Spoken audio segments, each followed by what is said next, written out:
Incluso hoy en día persisten los ecos de las civilizaciones perdidas. Nos deslumbran y nos intrigan. Permanecen como poderosos guardianes del pasado, un legado de los pueblos desaparecidos que todavía representan. El Egipto del mundo moderno mira con orgullo las maravillas de su pasado.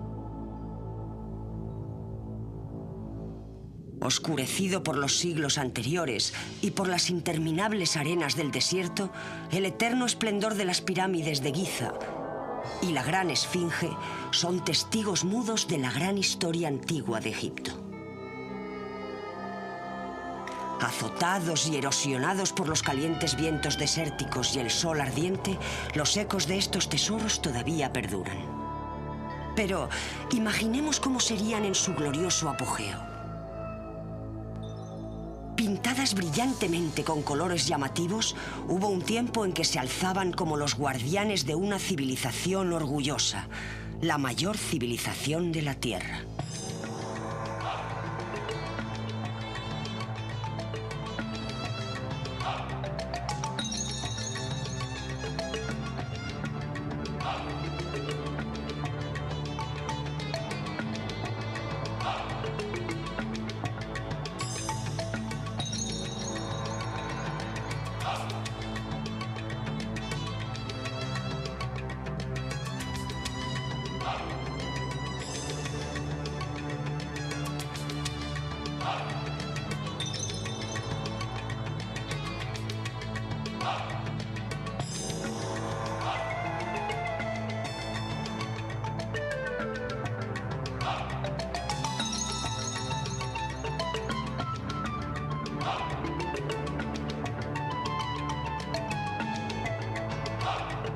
Civilizaciones antiguas.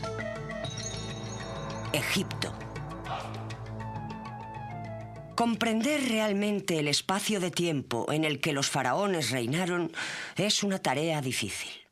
Pero si imaginamos todos los sucesos que tuvieron lugar desde el nacimiento de Cristo hasta nuestros días, aún tendríamos que añadir otros 1000 años más al futuro si queremos igualar el periodo del reinado faraónico. Un reinado verdaderamente asombroso de 3000 años de duración.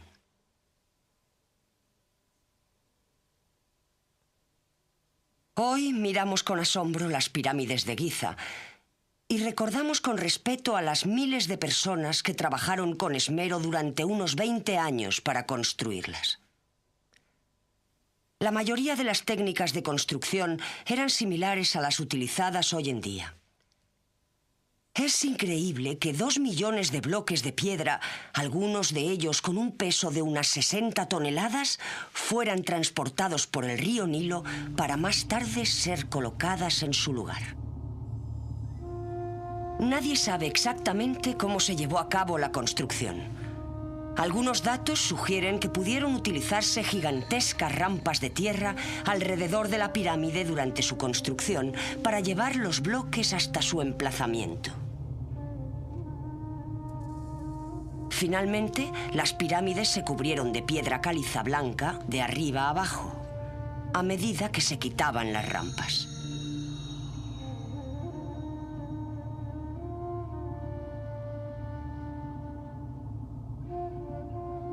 El paso del tiempo ha erosionado la mayoría del acabado en piedra caliza, aunque todavía quedan vestigios.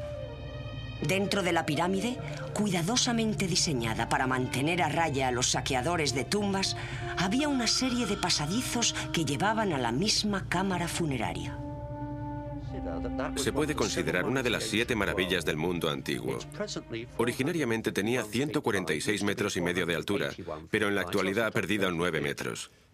Fue construida sobre el 2560 a.C. y hasta el siglo XIX después de Cristo era la construcción más alta del mundo hecha por el hombre. El gran mito sostiene que los constructores de las pirámides eran todos esclavos. Sin embargo, la arqueología moderna ha revelado que los trabajadores no eran esclavos, sino artesanos especializados y pagados que vivían en comunidades alrededor de las pirámides, tal y como explica el inspector jefe, Dr. Zawi Hawass. Hemos encontrado un gran asentamiento de unos 3 kilómetros cuadrados y creo que bajo esas casas se situaba el pueblo de los trabajadores involucrados en la construcción de la pirámide. Y creo que había 2 pueblos, uno para los trabajadores y un campamento temporal. Habían unas 10.000 personas que realmente vivían en este área.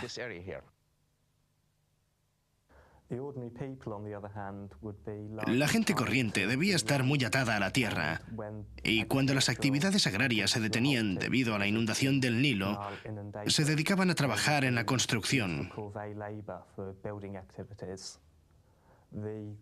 La vida del campesino medio era probablemente bastante similar a la de otras sociedades agrícolas premodernas. El estudio de los esqueletos encontrados, alrededor de 600, nos muestra que todos ellos, hombres y mujeres, tenían tensión en la espalda, movían materiales pesados. La civilización egipcia puede ser seguida a través de los 5 periodos históricos que abarca: el periodo dinástico temprano, el imperio antiguo, el imperio medio, el imperio nuevo y finalmente la época tardía. Pero el alma que mantuvo unido a este poderoso reinado fue el río Nilo. Alimentó a sus gentes y les proporcionó la materia prima que necesitaban para alcanzar sus extraordinarios logros. El antiguo historiador griego Heródoto afirmaba que Egipto es un regalo del Nilo. Cada año, tras las lluvias monzónicas del África Central, el río crece y se desborda. Durante 3 meses al año, desde julio hasta octubre, un periodo que los antiguos egipcios llamaron la inundación, el Nilo inunda el valle, dejando tras él un rico depósito aluvial. La magnitud de la inundación era muy importante. Si era muy alta, el río se desbordaba tanto que no se podía sembrar y podían producirse daños en las edificaciones.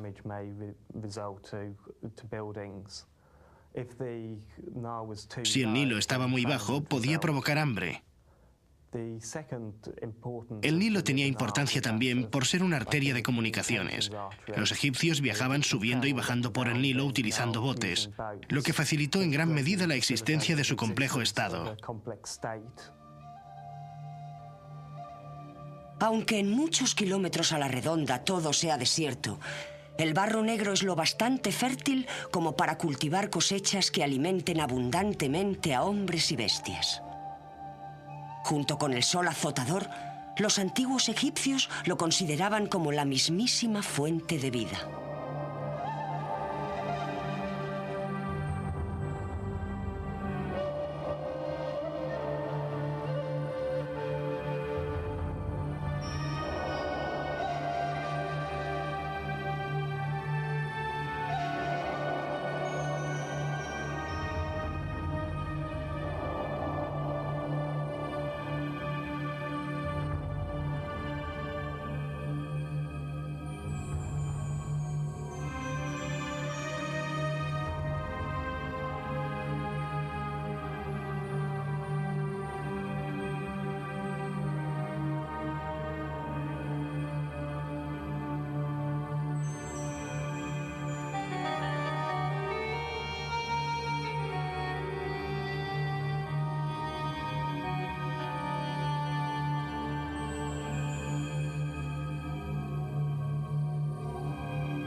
Además de las inundaciones generadoras de vida, el Nilo en sí mismo también proporcionaba una valiosa fuente de alimento.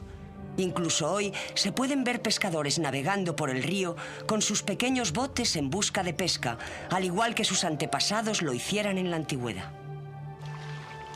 De modo que así es como la historia de Egipto está inseparablemente unida a la vida del gran río. Así pues, el grueso de la sociedad del antiguo Egipto, que prosperó a lo largo de las orillas del Nilo, estaba compuesta de campesinos. Fue esta, la clase social más baja, la que llegó a alcanzar un nivel de vida algo superior en las fértiles llanuras de los alrededores del río. El antiguo Egipto era una comunidad agrícola y la dieta normal para la gente constaba de pan y cerveza. Sabemos mucho acerca de los procesos de hornada y de elaboración de la cerveza gracias a las representaciones y los modelos de las tumbas. El pan tenía muchas formas y tamaños diferentes y podía estar endulzado con ingredientes tales como los dátiles. La cerveza se hacía básicamente de cebada fermentada, que era tamizada luego en tinajas.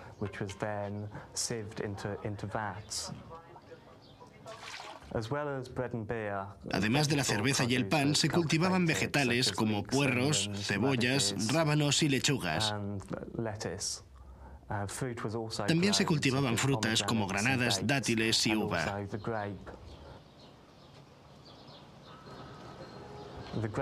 La uva se utilizaba para hacer vino, especialmente en las regiones del delta.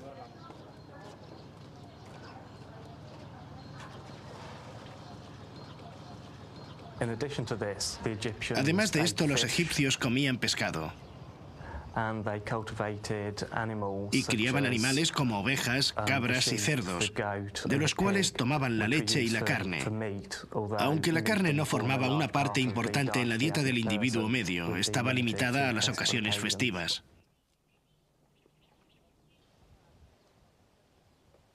Existía una clase media muy enraizada en el sistema agrario.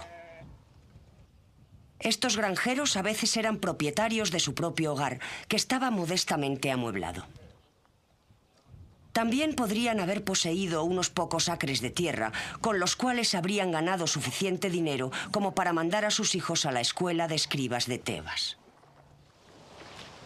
Dado que las estaciones anuales oscilaban entre la inundación y la sequía, el regadío jugó un papel fundamental en la supervivencia de la agricultura de Egipto. Si hablamos de primavera, verano, otoño e invierno, es algo que no encontramos en el antiguo Egipto. En el antiguo Egipto encontramos la inundación, la aparición de las plantas y el así llamado verano, 3 estaciones. Los campos se dividían en parcelas cuadradas cerca de los canales de riego y el agua pasaba de un campo a otro abriendo las pequeñas acequias que los separaban. Tanto los hombres como las mujeres cultivaban la tierra utilizando azadones. Y las cosechas que cultivaban consistían en avena, cebada, mijo y judías. La dieta del pueblo se complementaba con lo que eran capaces de cazar, lo que a veces incluía leones del desierto y otros animales salvajes que habitaban los pantanos y ciénagas. Los egipcios habían inventado una red de bisagra para capturar aves salvajes como el ana de Silbón, el ana de Rabudo, ánsares y patos. También utilizaban por esas fechas ganado de cornamenta larga para arrastrar arados. Y habían inventado el shaduf, un sistema más sofisticado para el transporte de agua utilizando varios cubos atados con correas a una noria. La clave de la civilización egipcia fue revelada al mundo moderno cuando el extraño texto que cubría las paredes de estos templos, los jeroglíficos, fue por fin comprendido, lo que sucedió cuando se tradujo una lápida de basalto negro conocida como la piedra Rosetta. La lápida contiene inscripciones en 3 lenguajes: jeroglífico, que estaba restringido a los sacerdotes, demótico, que estaba permitido al pueblo, y griego. Gracias a su conocimiento del griego, Los especialistas fueron capaces de descubrir el misterio de los dos anteriores. Los jeroglíficos vienen en realidad del griego. Significan escritura sagrada, porque la escritura basada en dibujos del antiguo Egipto era utilizada esencialmente por los sacerdotes para las grandes inscripciones. La forma de escritura más frecuente se llamaba demótico, pero los jeroglíficos solían ser dibujos de aves y animales. Son importantes porque a partir de estas inscripciones conocemos la mayor parte del antiguo Egipto, hallándose en las tumbas, en las murallas de los templos y en los papiros.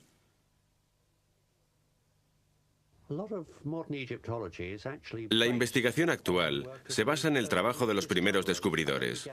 Ellos empezaron a registrar los monumentos y sus grabados. Las publicaciones de sus textos y sus grabados fueron muy importantes. Muchas de esas cosas han desaparecido actualmente. Y, por supuesto, muchos de los grandes hallazgos se hicieron entonces, como la piedra Rosetta, que ya hemos mencionado. Otro hombre que estuvo involucrado fue el arqueólogo italiano Steabani Belzoni. Fue el primero en encontrar la entrada al gran templo de Ramsés II, el 1 de agosto de 1817. La que aparece en el reverso de esta moneda es la pirámide intermedia Antesa.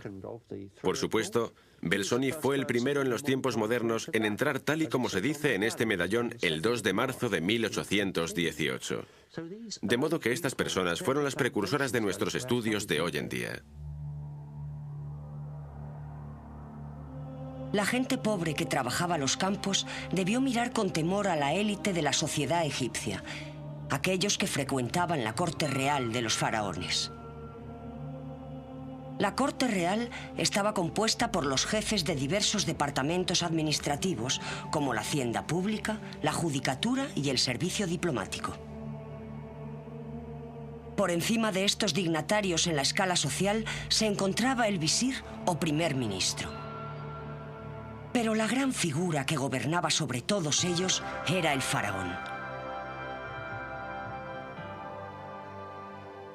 El jefe todopoderoso del pueblo. La palabra faraón significaba originariamente palacio real, y hasta el 1580 a.C. no llegó a referirse al soberano que vivía en su interior. La historia de estos magníficos soberanos puede seguirse a través de las 25 dinastías que abarcan miles de años.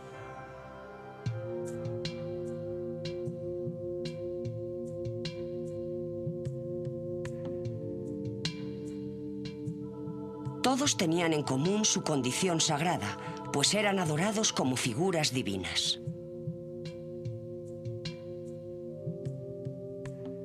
La mayoría tenían su propio harén y grupos de baile compuestos de bellas mujeres que se desvivían por complacer todos sus caprichos y deseos.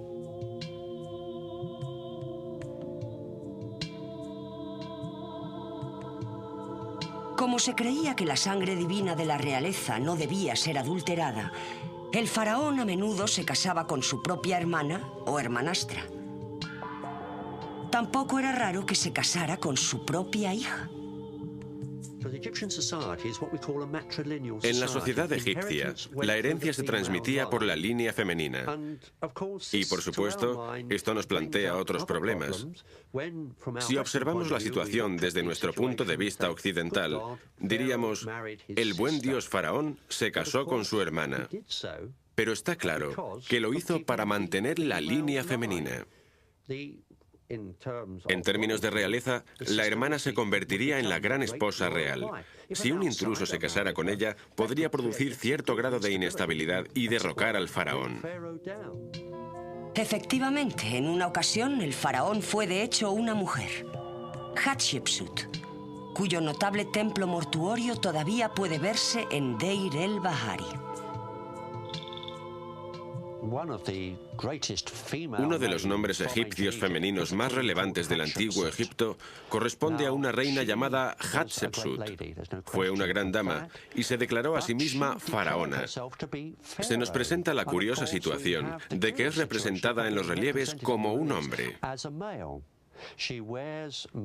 Vestía ropa de hombre. Incluso llevaba la barba ritual del faraón. A veces, al mirar los relieves y ver la representación de la reina, solo se sabe que es una mujer la que está representada, ya que está vestida como un hombre, por los jeroglíficos que hay a su lado y que indican su nombre. Construyó uno de los templos más bellos y gloriosos que quedan del antiguo Egipto, el templo mortuorio de Deir el-Bahari, que se encuentra junto al moderno Luxor, en la orilla oeste al abrigo de los precipicios de las colinas. Es una de las joyas de la arquitectura egipcia que nos han llegado.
Durante más de 3000 años, los faraones, aquellos reyes dioses, acumularon incalculables riquezas y construyeron tumbas de tal envergadura que incluso hoy en día no se han desvelado todos sus secretos. ¿Qué tipo de hombres eran los faraones para que el pueblo egipcio les adorara como a dioses y les colmara de maravillosos regalos? La sociedad del antiguo Egipto estaba muy estratificada. Había grandes diferencias de clase. Sabemos mucho sobre los reyes y sobre la élite dominante que se dedicaba a escribir. Pero hay muy pocos datos sobre la clase media. El rey era la institución central del Estado y tenía un papel principalmente teológico. Su estilo de vida era muy distinto. Su vida estaba muy ritualizada y tenemos ejemplos como los grandes palacios en los que vivían. Además de esto, disponían de los materiales para construir tumbas como las pirámides. Hoy, la Esfinge, construida para proteger el último lugar de descanso de los faraones, se desmorona lentamente mientras los trabajadores intentan restaurar la piedra para devolverle su esplendor anterior. Las excavaciones han revelado que en su origen la Esfinge estaba decorada con colores. Era una imponente estructura que se alzaba majestuosamente sobre el desierto. Las investigaciones recientes apuntan a que puede ser mucho más antigua de lo que sospechábamos. Debió permanecer a modo de faro en el desierto para los antiguos viajeros. La Esfinge es uno de sus tesoros más famosos, pero el antiguo Egipto guarda obras incluso más grandes. En la sorprendente estatua de Amenofis, que se deshace en polvo, todavía se aprecia la figura del rey sobre la que fue modelada. En su época, la estatua, al igual que la Esfinge, habría estado brillantemente decorada con colores vivos. Se le aplicó cuidadosamente pan de oro. Representa un magnífico recuerdo de un rey verdaderamente grande.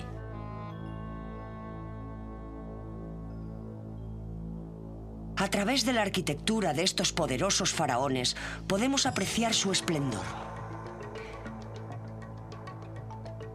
En Abu Simbel encontramos más ejemplos de la originaria grandeza de Egipto que se desmoronan lentamente. La característica más destacada del gran templo, construido hacia el interior de la montaña, son las 4 figuras gigantescas sentadas que representan al rey. Guardando la entrada al templo, las impresionantes figuras miden 18 metros de altura.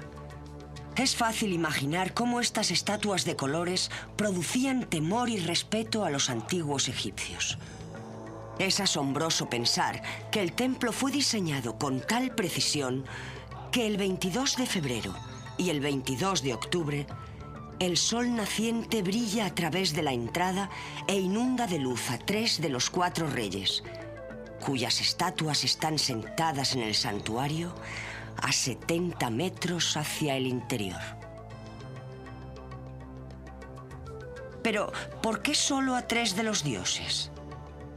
La razón es que el otro dios, Ta, era el señor del inframundo y por tanto debía permanecer en eterna oscuridad.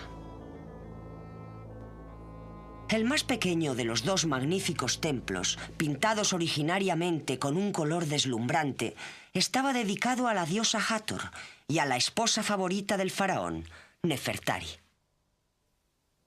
Mientras los visitantes de Abu Simbel se maravillan con el milagro de su construcción, a muchos les sorprende saber de una proeza de ingeniería igualmente milagrosa que se llevó a cabo en ese lugar durante el siglo XX. En los años 60, cuando se estaba construyendo la gran presa al sur de Asuán, se dieron cuenta de que las crecientes aguas del lago Nasser sumergirían el templo, y dado que la construcción es de piedra arenisca, era seguro que se desmoronaría. De modo que hubo un gran debate internacional, un consorcio que estudiaba el modo de salvar los templos. Se presentaron muchos proyectos, y el que se siguió finalmente fue el de cortar el templo y las cámaras interiores. Hay un templo cerca, un templo más pequeño dedicado a Nefertari, que era la esposa favorita de Ramsés II. La idea era sacar ambos templos de la roca como un gigantesco rompecabezas. Se cortaron con mucho cuidado en grandes bloques que se suspendieron en el aire a una altura de 100 metros. Se trasladaron a otro lugar más al norte, a unos 60 metros, y se reconstruyó. De modo que allí sigue. La montaña de la que se sacó ha sido de nuevo recreada tras él. No solo es una maravilla de la ingeniería antigua, es una maravilla de la ingeniería moderna que ha salvado uno de los grandes monumentos del mundo. El mundo se unió para ayudar a salvarlo. Y este no es un hecho muy frecuente en nuestra herencia cultural.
A los templos solo accedían el rey y los sacerdotes.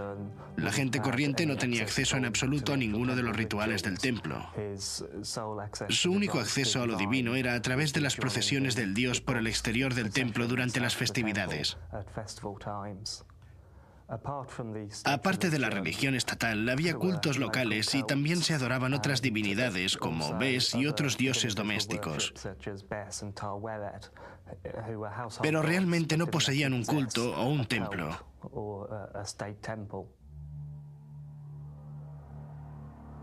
Se desarrollaron dos cultos principales, uno que adoraba a Ra y el otro a Thoth. Les unía una fuerte creencia en la vida después de la muerte. Además de su preocupación por el espíritu del difunto, los antiguos egipcios daban mucha importancia a la preservación de los restos mortales para utilizarlos después en la otra vida. De este modo, sus posesiones, sus animales domésticos e incluso sus sirvientes eran enterrados con él. Cuando moría una persona, se momificaba su cuerpo y en el caso del faraón se hacía con un cuidado especial. La palabra momia viene de la palabra árabe mumilla, que significa betún o brea. Después de la muerte, se extraía el cerebro del difunto por la nariz, utilizando un gancho especial de hierro, y se enjuagaba el cráneo con vino de palma y resina. Del cuerpo se extraía todo excepto el corazón. Se enjuagaba bien y luego se llenaba de mirra y especias. Luego el cadáver se ponía a remojo en natrón, una fuerte sal, o bicarbonato de sodio, por un periodo de entre 30 y 50 días, y finalmente se revestía de resina que sujetaba las vendas de lino. Con este asombroso y elaborado método, se sacaba todo el aire de la momia. Los órganos internos que se habían sacado también se remojaban y luego se depositaban en 4 tinajas. Cuando éstas se situaban junto al sarcófago en la tumba, se creía que la personalidad del difunto volvía al cuerpo físico. El proceso entero de momificación duraba 70 días.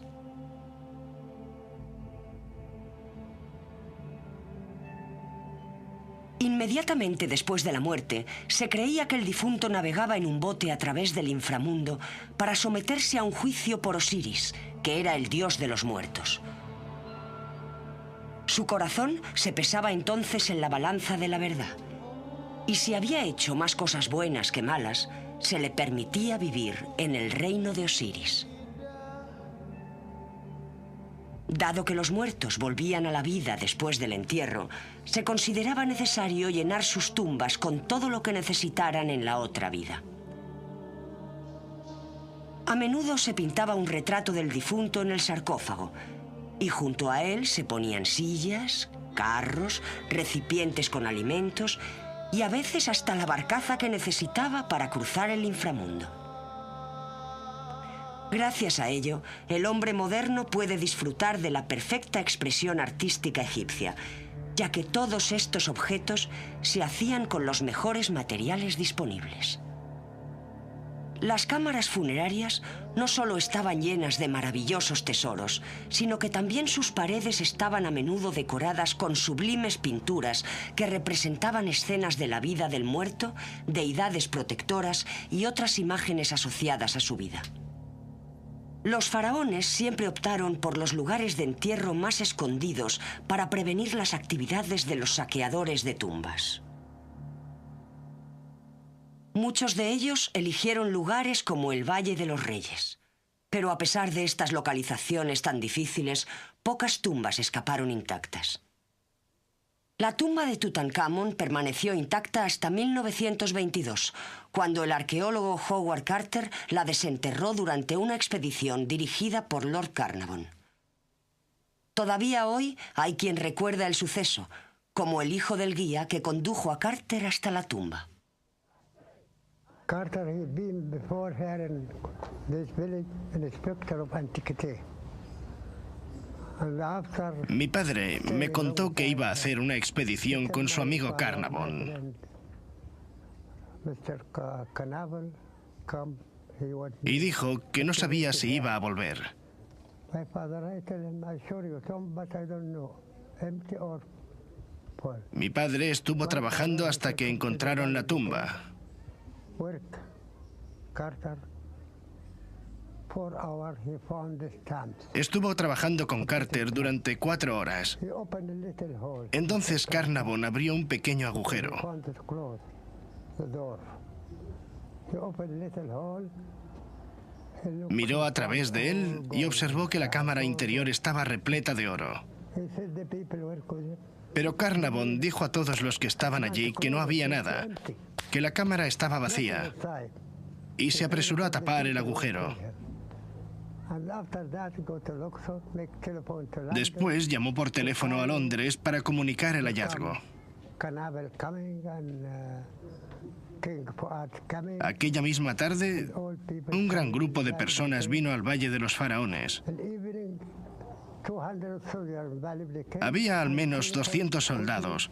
to the Valley Cave. Entonces Carnavon abrió la tumba. Opened the tomb.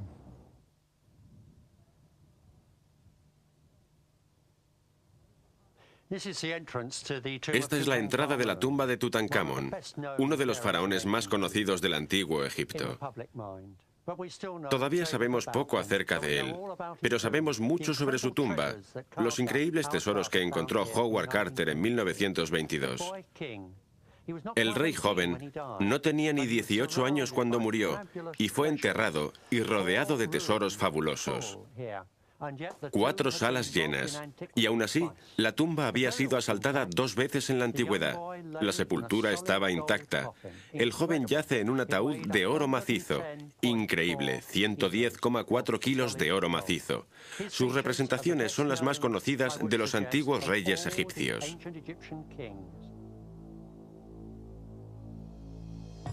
Los tesoros de la tumba impresionaron al mundo.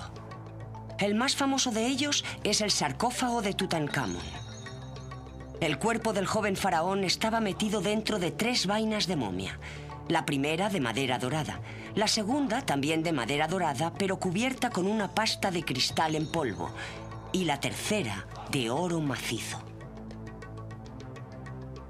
Esta tercera capa es una de las obras de arte de la orfebrería. Con 1,5 metros de altura, contiene 200 kilos de oro y está incrustada con piedras preciosas, entre las que cabe señalar el lapislázuli. Aunque este es sin duda el descubrimiento más destacado, la artesanía también goza de gran importancia.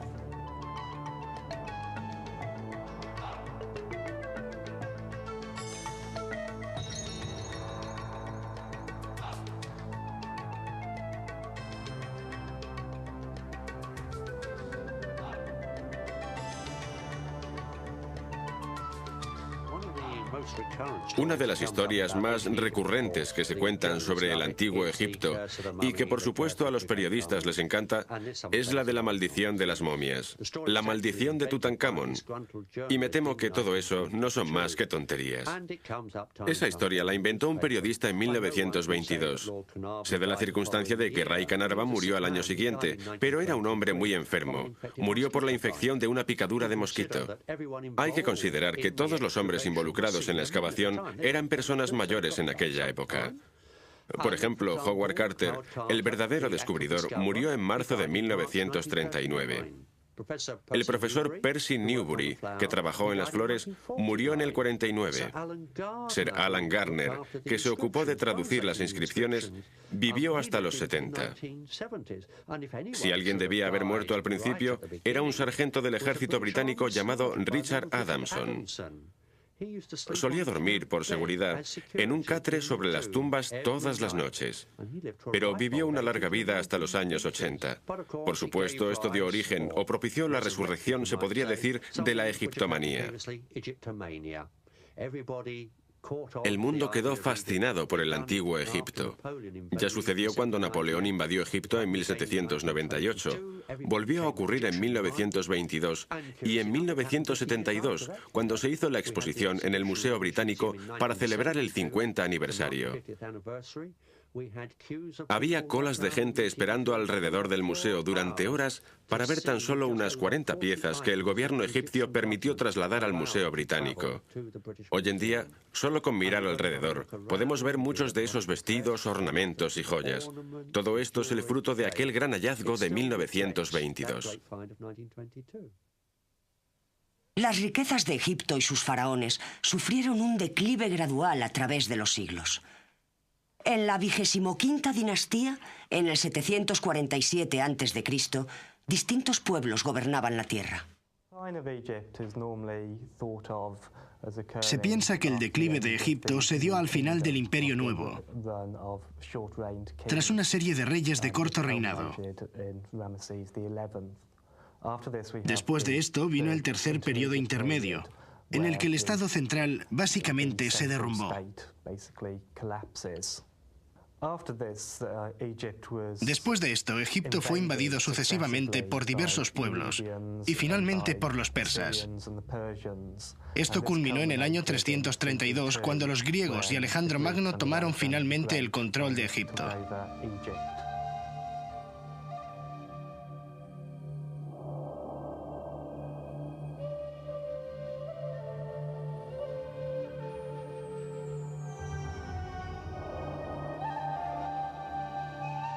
Pero, por desgracia, ya era demasiado tarde para recuperar el poder.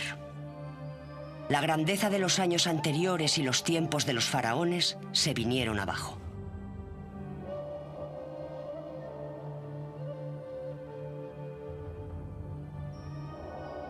$5000 años después de que los grandes reyes gobernaran la rica civilización que se situaba a lo largo del río Nilo, los míticos faraones han mantenido su capacidad para seguir llamando nuestra atención.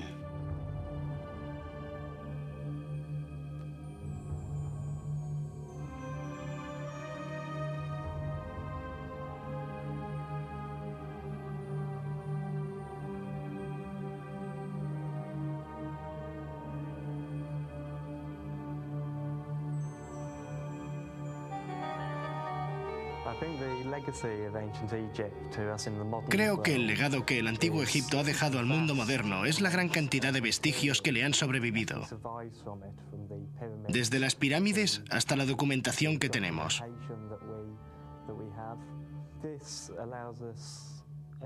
Esto nos ofrece una ventana única a las operaciones de una sociedad antigua que fue muy civilizada, aunque al mismo tiempo muy diferente a la nuestra.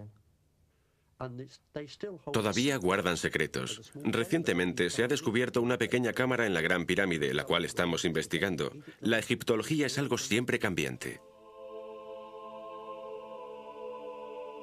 Aquí, en uno de los lugares más evocadores, Karnak, es posible imaginarse el esplendor de la antigua civilización y maravillarse con los testimonios que aún perduran. Desde el más pequeño amuleto hasta el mayor de los templos, el legado que el antiguo Egipto nos ha dejado es incomparable.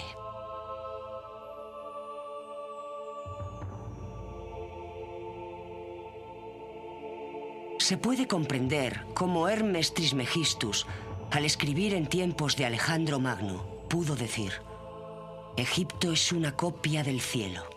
O mejor, el lugar en donde aquí abajo son mediadas y proyectadas todas las operaciones que gobiernan e impulsan las fuerzas celestiales. Más que eso todavía, a decir verdad, nuestra tierra es el templo del mundo entero.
Es increíble que 2 millones de bloques de piedra, algunos de ellos con un peso de unas 60 toneladas, fueran transportados por el río Nilo para más tarde ser colocadas en su lugar.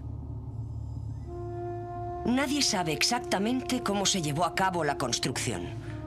Algunos datos sugieren que pudieron utilizarse gigantescas rampas de tierra alrededor de la pirámide durante su construcción para llevar los bloques hasta su emplazamiento. Finalmente, las pirámides se cubrieron de piedra caliza blanca de arriba a abajo, a medida que se quitaban las rampas.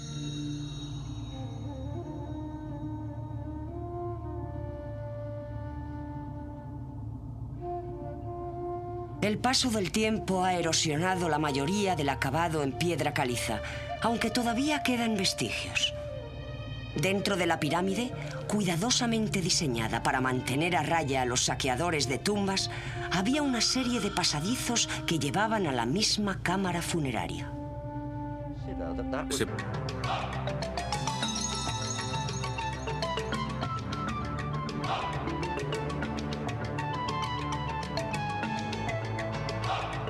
Civilizaciones antiguas. Egipto. Comprender realmente el espacio de tiempo en el que los faraones reinaron es una tarea difícil. Pero si imaginamos todos los sucesos que tuvieron lugar desde el nacimiento de Cristo hasta nuestros días, aún tendríamos que añadir otros 1000 años más al futuro si queremos igualar el periodo del reinado faraónico.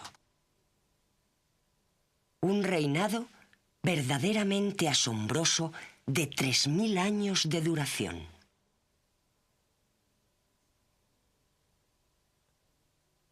Hoy miramos con asombro las pirámides de Giza y recordamos con respeto a las miles de personas que trabajaron con esmero durante unos 20 años para construirlas. La mayoría de las técnicas de construcción eran similares a las utilizadas hoy en día. Puede considerar una de las 7 maravillas del mundo antiguo. Originariamente tenía 146 metros y medio de altura, pero en la actualidad ha perdido 9 metros. Fue construida sobre el 2560 a.C. y hasta el siglo XIX después de Cristo era la construcción más alta del mundo hecha por el hombre. El gran mito sostiene que los constructores de las pirámides eran todos esclavos. Sin embargo, la arqueología moderna ha revelado que los trabajadores no eran esclavos, sino artesanos especializados y pagados que vivían en comunidades alrededor de las pirámides, tal y como explica el inspector jefe, Dr. Zawi Hawass. Hemos encontrado un gran asentamiento de unos 3 kilómetros cuadrados y creo que bajo esas casas se situaba el pueblo de los trabajadores involucrados en la construcción de la pirámide. Y creo que había 2 pueblos, uno para los trabajadores y un campamento temporal. Habían unas 10.000 personas que realmente vivían en este área.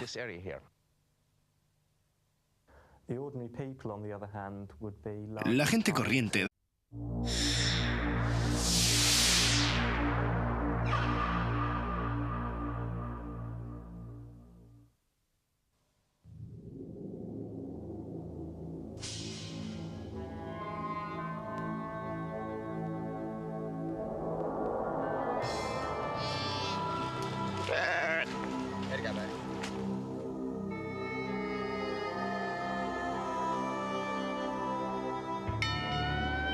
Incluso hoy en día persisten los ecos de las civilizaciones perdidas. Nos deslumbran y nos intrigan. Permanecen como poderosos guardianes del pasado, un legado de los pueblos desaparecidos que todavía representan. El Egipto del mundo moderno mira con orgullo las maravillas de su pasado. Oscurecido por los siglos anteriores y por las interminables arenas del desierto, el eterno esplendor de las pirámides de Giza y la gran esfinge son testigos mudos de la gran historia antigua de Egipto. Azotados y erosionados por los calientes vientos desérticos y el sol ardiente, los ecos de estos tesoros todavía perduran. Pero imaginemos cómo serían en su glorioso apogeo. Pintadas brillantemente con colores llamativos, hubo un tiempo en que se alzaban como los guardianes de una civilización orgullosa, la mayor civilización de la Tierra.